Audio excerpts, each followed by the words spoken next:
Well, let's see how it goes. So again, he's done Pal Jong on me, and I did a Quan Sao. From here, the question was asked, can I strike him from here? No, I can't. I haven't earned the entry. We're still at this point where no one has entered on anyone. Now, if he goes to do another Pal Jong on me, I would do another Quan Sao. Or if he does a Pal Jong on me, I could, if I could get away with it, do a Tandar. Now I can strike him because he has to lift this elbow up, and I'm going to kind of control the elbow, jut it a little bit, control it one way or the other. This is a meaningless hand because he's turned away from me. And as long as he's turned away from me, it's only the front arm that's a danger. Go ahead and strike me. See, he can't strike me, and if he does, he has to turn his whole body to do it. And that's the whole idea here. By the way, I don't want to get punched with his strike as he leaves with that hand and turns his shoulders, and strike with his hand. So I have to follow it using my elbow as I strike him. But none of those is really very good technique, at least as the combined phenomenon goes. But he does Pal Jong, I do Quan Sao. Now, if he lets me come this far and I'm this far inside, it's a more advanced technique. It's still not the best, but I can try to come in this way if he doesn't stop me. And if he tries to punch me or block me, I've got my elbow countering him. I could strike him this way. This is a little bit more brawling, but it works, and it's still Wing Chun because I still have control of the center line and I have control of his hands. This one, which is doing nothing, I actually have my foot on top of his foot, and I'm jamming him here and I'm striking him at the same time, and this is a little bit harder. We strike him here. I can always bring this up because this is a useless hand right now. I can always bring it up and come here, which I don't like because he could do one of these stupid pinching things. So what's ideal? Ideal is he does Pal Jong, I don't collapse, I go to come in, he counters, and then we end up in the lop sao exercise again.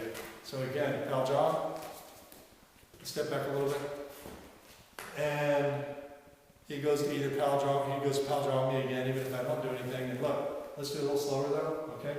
Pal Jong. And now, so the one way I did it was, I went like I was going to hit him so that he would jump me or do something. But even if he does another Pal Jong slowly, then I can bring this up. Might be able to hit him there or not. I can bring this up, and I can always do one of these kinds of numbers and work my way in, what I call hydraulically, where little by little I work my way in. So let's do the Pal Jong where you're successful. Slowly. That's good. He's pinned me. See? He brings my bong in and down, pins both of my hands, and there's the punch. That's the Pal Jong. Here's the Pal Jong where I don't allow my bong to collapse. Go ahead slowly. I don't allow it to collapse. I hold him off. Even if he pushes me down, this hand's free. It doesn't matter. It's the same thing as the counter to the Quan Sao. Even if he pushes in, then I resist a little bit. He goes to do the punch, and there's my Quan Sao. I take him off. Again, I can't just step in this way. Look how he blocks me so easily. And what is it? It's another Pal Jong. Okay, and then we're back. So, now we're going to step into the next video of how to do a series of Pal Jongs as an exercise that later will help you in Chi Sao and in free combat. So, facing this way,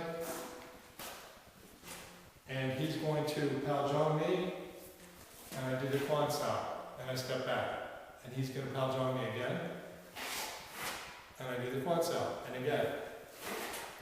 And now I'm going to do a Tandar, and he'll go in the lop sao, and we'll start all over again. This time I'll Pal Jong him, so I have one on the top, one on the bottom. He's not going to collapse, and he does, there we go, the Quan Sao. I do another Pal Jong, and another one, try not to collapse the bong in two to get it back up. So there's your exercise. Again, Pal Jong, and again, and don't just. Now, here's a mistake. John's very good, but nonetheless, he's made a mistake which we're going to benefit from, which is that he's doing the Pal Jong on me, and from here, instead of keeping his wrist to wrist and bringing me down and controlling me, he's actually going like this.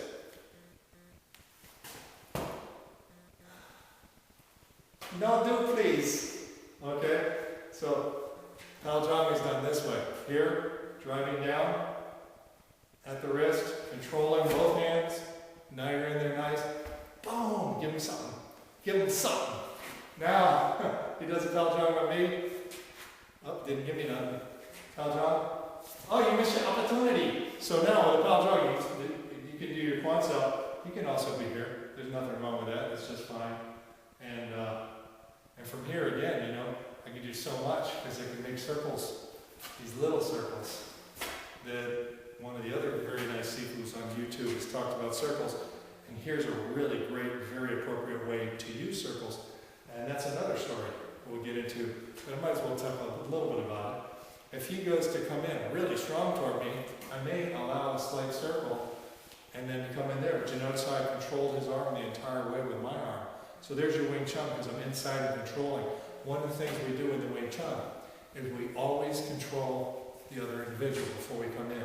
We never come in like this and expect to make a punch happen. It just doesn't happen. So here, and let's pause because I'm going to put this into another video. It's going to be open chi cell.